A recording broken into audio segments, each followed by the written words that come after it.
Thank you, Brother William Hill, Grandmaster William Hill, for enlightening us on the facts. Appreciate that. The next Grandmaster we have coming up is had an opportunity to meet Grandmaster, this Grandmaster, I think a couple of years ago. And, you know, I've been kind of following him because, you know, he's the author of books. He has a YouTube page, a YouTube channel, a YouTube channel where he gives lessons in Freemasonry. Very, if you haven't subscribed to his YouTube channel, please do. He always come when, you know, his members are faithful when they come. He's building his own. He's got his own building. Y'all building your own Mount Tabor Grand Law. It's in the works. In the works. And so I want to bring Grandmaster Herbert Ware to please meet and greet him with a warm welcome.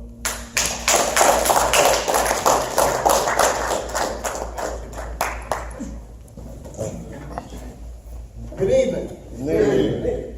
I'm going to hit you hard and fast, short and sweet.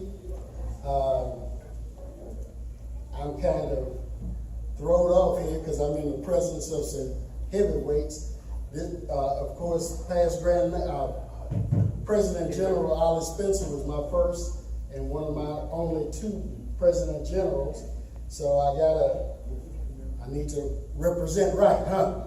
And then, of course, the Grand Master of the Universe, and Brother Hill, and all of you others here. I really appreciate this.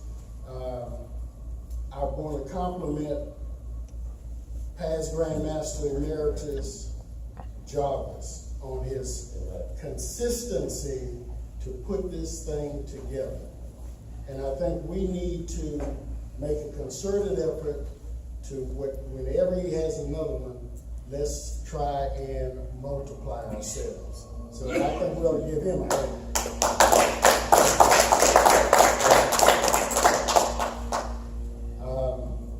So I'm going to come to you real quick, according to God's will and under Jesus' authority and with the guidance of the Holy Spirit.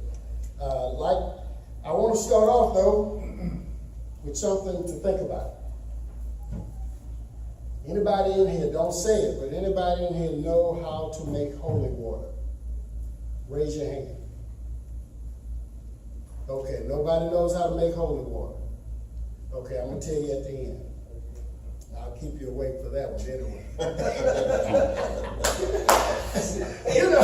you know, the debate is going and it is ongoing as far as the decline of the Masonic order, Masonic membership. And all sorts of reasons have been given. Whether it's the number of choices available for giving and for participation, whether it's the high-strung, overworked, stressed-out population, whether it's money, all these excuses for our decline and for members coming in and going out. But I think, and I'm going to submit to you three of the most overlooked explanations for continuing decline and confusion within our lodges, our grand lodges, blue lodges. The first one is the blending in with society and turning a blind eye to scriptural foundations.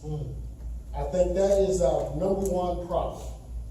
You know, I was taught from the very beginning that Masonry is the handmaiden to the Bible. And if that being said, when Freemasonry attempted to hide and blend in with society, striving to be politically correct instead of being Masonically correct, then we started to wither and die. You know, when we look at the Word, the Bible, Ephesians 5:6-9 says, "Now you walk in the light as children of the light." Philippians 2:15, "In the midst of a crooked and perverse nation, we are to shine." That means we don't cower down and give in to popular opinion. Bottom line. How many Masons you know will accept almost anything from anybody? And quite often, we accept it in our lodges. We have to have a standard. You know, Freemasonry back in the Confederate days, the Revolution days, was the only institution that really didn't split. Even churches went from, they supported the Confederacy or the Union, but Freemasonry held its own. So we in this 21st century, we should be people of the light. We should have a foundation, we should stand on it, and as Proverbs 28:1 says, we should be bold as lions. We are decision makers. We are the ones that ought to be able to make a decision and stand, as I like to say, flat-footed on the decision, okay? Whether it's popular or not. The second reason is Masonry has sought to become a giant service club. And this is where Masons and lodges and chapters try and bribe and buy friends for recognition. Now this is, I'm going to throw this at you. In speculative Masonry, our primary purpose from conception was the education of its members and those associated with it. It was education. It's education. Yes, charity, benevolence is part of our obligation. But our first priority and the first obligation we took was what? To subdue our passions and improve ourselves in Masonry. Charity and benevolence outside the lodge is to be a byproduct of what we do in the lodge. Every substance, every good act comes from the inside out. If we're not planting seeds on the inside of our members in the lodge, then the charity outside is going to be hollow. Right. It's hollow. And nobody likes anything given to them half-heartedly, right?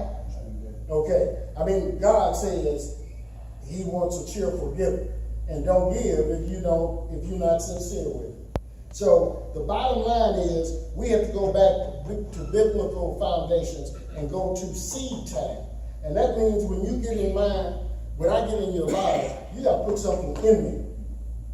That's one of the good things about the internet and Facebook. You know, Grandmaster of the Universe, I click on him and I'm listening to his lecture, to his talking, seeing him drinking his cup of coffee, doing 25 push-ups. And I'm going, what's wrong with this old man? Pushing up like that. Made me want to get him to try 5. Okay? But the bottom line is, he's putting out some information, he's putting seeds in. And anytime we put something in us, if we get pregnant with an idea or with a goal or with an objective, it's got to come out. Remember, if it's in, it's coming out. Let me put it that way. So, we must first impart and plant truth, light, and love in our craft. That is what we have to do. The devil, brothers, the plan, the evil plan of the devil is to bind us with external, I'm going to say this again, external struggles and causes. Run to the breast, run to the Alzheimer's, run to the prostate, run to this, to that, okay? If our craft don't have sincere hearts, all of this running is for naught. And it's not going to last. I'm a big proponent of focusing in on our neighborhood. I want to help the little black kids do what they need to do, learn what they need to learn, provide scholarships. I want to help the old in the neighborhood. I want to see where my charity is going. That's just me. I'm not knocking anything from any of the others because they do good work. But at the same time, if we are a Grand Lodge of 20 or 21 or 40 or 50, it's good if we can see the fruits of our labor, because that's where we're going to get the encouragement to take the next step. Okay? And it helps when somebody comes up and says, hey, I appreciate what y'all did. So, but the evil plan of our enemy is to bombard us with external struggles and causes and keep us from obtaining and maintaining an intimate relationship with the Almighty God, with our Creator. If He can keep our minds going, keep us frustrated, okay, then we'll never have that intimate relationship. And of course, when we talk, walk, and work in unity, as stated in 1 Corinthians 12:14, for the body is not one member but many, then masonry will truly become what it is supposed to be, and that is a ministry of helps. Masonry is a ministry of helps. If my brother needs something, who should he call? I'm a Mason. I'm here. My vow, my obligation says I'm going to help my brother. So at our basic level, we are involved in a ministry of helps. And that's where the harvest time comes. Now, the third reason I have for declining membership is that Freemasonry stopped demanding of its members adherence to the 15 articles, 15 points, and the 5 points of fellowship. And our landmark. We just ignore that. I put it in my bylaws. I slapped all of those at the back of those bylaws. When a man comes in, becomes a master mason, gets bylaws, he signs his name. You already know what to do. They there. Oh, by the way, I did put the Masonic Decalogue on there too. The 10 Commandments of Freemasonry. So when you do something, when you do something that you shouldn't have done, well, I didn't know. You know. I believe that too many jurisdictions are not standing and making demanding that the members stand steadfast on our tenets and our virtues. Remember, the ultimate goal of Freemasonry is to develop a reciprocal relationship with God and man. That's the way I look at it. These are to be intimate relationships. You know, yes, we can experience life all by ourselves, or we can live life via relationships. Relationships are much, much better. And the foundation for Freemasonry lies in Proverbs 27:17. And that is, as iron sharpens iron, so does one man sharpen the countenance of his friend. That, brothers, is a relationship. That, brothers, is a ministry of helps to your brother. So the foundational scripture that I believe, I accept for Freemasonry is Proverbs 27:17. The Masonic order, I believe, is under the same mandate as the Christian faith, and that is to move and assist all in moving from darkness of the world into the marvelous light of our Creator. But that requires discipline and a word we hate. Obedience. You want me to be obedient to you? That's demeaning, huh? That's kind of hard. I'm a grown man. You want me to be obedient? Is that what you asked? No, you ain't asking me. You telling me I need to be obedient. What did I agree to when I was on my knees? What did I agree to? To be obedient. Honor my obligation. Do what my wishful master asked me to do. Tell me if I'm right or wrong, because I know I'm right. In the 1700s, with Angelo Solomon, Freemasonry shifted from being an organization purposed to, it shifted to being an organization purposed to elevate the moral, intellectual, and spiritual levels of the members and society. And that is not going to happen unless we obey obey. Ooh, see, there's another word. Obedience, obey. Unless we obey our 15 ordinances, 15 points, landmarks, 5 points of fellowship, as we are called to do, as we agree to do, as we ask others to do when we are in leadership. So we have to stand steadfast on these truths, and regardless of what popular opinions say, regardless of what the populace want, regardless of our personal feelings, what sounds good, feels good, we need to go by the rules, the articles, the points, the regulations, our Constitution. And there are ways to make those changes if you need to.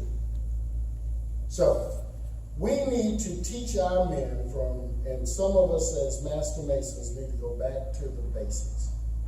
I once was told that every sharp, smart businessman every year goes back to the basics and revisit his accolades and what he's done for the year and make those changes for the coming year. We need to go back to the basics and start searching and practicing the truths that we teach. Individually, specifically, personally, we need to get back to that. Because I believe, brothers, we are in a war, a worldwide spiritual war. And someone has to be willing to stand up for higher standards. Someone has to agree to be held accountable. Someone has to be responsible. Who better? Who better? That's my question. Who better? Who better than Freemasons? We have everything we need. We know how to handle conflict. We know how to handle success. We're given instructions on how to handle defeat. We're given aid and help and assistance to excel and or to ward off danger. So who better? And now we operate in unity. Who better than the Freemasons of the world, of America, of Texas, Illinois, California, wherever, to come together and make things better for humanity. Amen. So we need to get this thing done. And it doesn't matter, it doesn't take a grandiose group, okay? It doesn't take thousands to start. Remember, the Bible prayer was taken out of school and was started by how many people? I think one. One. So we have it going on, and we can make things happen. Okay, my question was, how do you make Holy water. holy water? Okay? 3 6s? No, you boil the hell out of it. Oh.